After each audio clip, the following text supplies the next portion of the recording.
সাভারে পরিত্যক্ত পৌর কমিউনিটি সেন্টার থেকে আবারও দুজনের পোড়া মরদেহ উদ্ধার করেছে পুলিশ। মরদেহ দুটি নারী ও ছেলে শিশুর হতে পারে বলে ধারণা করা হচ্ছে। প্রত্যক্ষদর্শীরা জানায়, সাভার কলেজের এক শিক্ষার্থী প্রকৃতির ডাকে সাড়া দিতে পরিত্যক্ত ওই ভবনে প্রবেশ করে। পরে পোড়া মরদেহ দেখতে পেয়ে 999-এ ফোন দেয়। খবর পেয়ে ঘটনাস্থলে যায় পুলিশ। নিহতদের পরিচয় এখনো শনাক্ত করা যায়নি। সাভার মডেল থানার ভারপ্রাপ্ত কর্মকর্তা হেলাল উদ্দিন জানান, ঘটনাটি খতিয়ে দেখা হচ্ছে। এর আগে গেল বছরের 19 ডিসেম্বর পরিত্যক্ত কমিউনিটি সেন্টারটি থেকে আংশিক পোড়া অবস্থায় এক পুরুষের মরদেহ উদ্ধার করা হয়। এছাড়া গেল বছরের 11 অক্টোবর 29 আগস্ট আরও দুটি মরদেহ উদ্ধার হয় ওই ভবনটি থেকে। তবে এখন পর্যন্ত নিহতদের পরিচয় শনাক্ত করা যায়নি।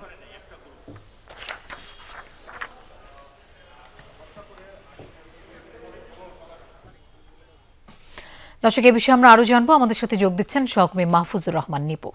নিপু, মরদেহের পরিচয় পাওয়া গেছে কিনা, পুলিশ কি বলছে এ ব্যাপারে? লোপা, না, এখন পর্যন্ত যে দুটি মরদেহ উদ্ধার করেছেন পুলিশ, তাদের পরিচয় কিন্তু এখনো নিশ্চিত হতে পারেনি।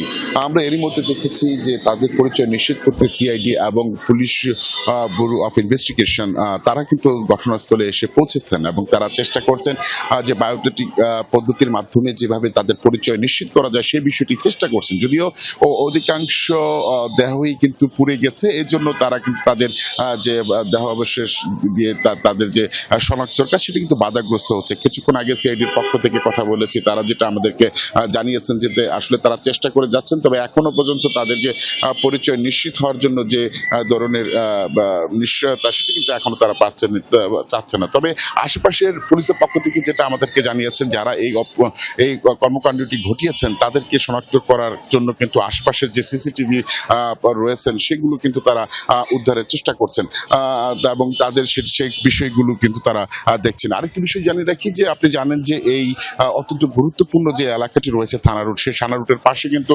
সাভার পৌর কমিউনিটি সেন্টারটি, এই কমিউনিটি সেন্টারটি ভবনটি হওয়ার 1 বছর পর থেকে কিন্তু এটি বন্ধ রয়েছে। তাদের পৌরসভা এবং জেলা পরিষদের যে জায়গা জমির দ্বন্দ্ব, সেই জায়গা জমির দ্বন্দ্ব থেকে জেরেই কিন্তু এই ভবনটি পরিত্যক্ত হিসেবে রয়েছেন।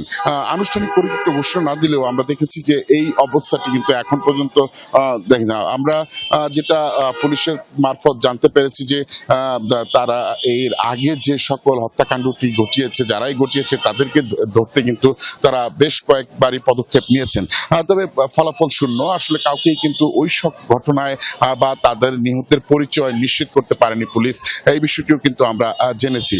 আজকে যেমনটি সংবাদটিতে বলছিলেন যে আজকে পাশে যে সাভার সরকারি কলেজ রয়েছে, সেই সরকারি কলেজের স্টুডেন্টরা এসে কিন্তু তাদের এই মরদেহ দুটি পারে এবং সেই মরদেহ দুটি দেখেই কিন্তু তারা পুলিশকে খবর দেয়। তো পুলিশ বলছেন যে আসলে তাদের পরিচয় নিশ্চিতে কাজ চলছে এবং যারা এই ঘটনাটি ঘটিয়েছে তাদের গ্রেফতারও কিন্তু চেষ্টা চালাচ্ছে বলে পুলিশ আমাদেরকে জানিয়েছে। লোপা। নিপু, আপনাকে ধন্যবাদ আমাদের সাথে যোগ দেওয়ার জন্য।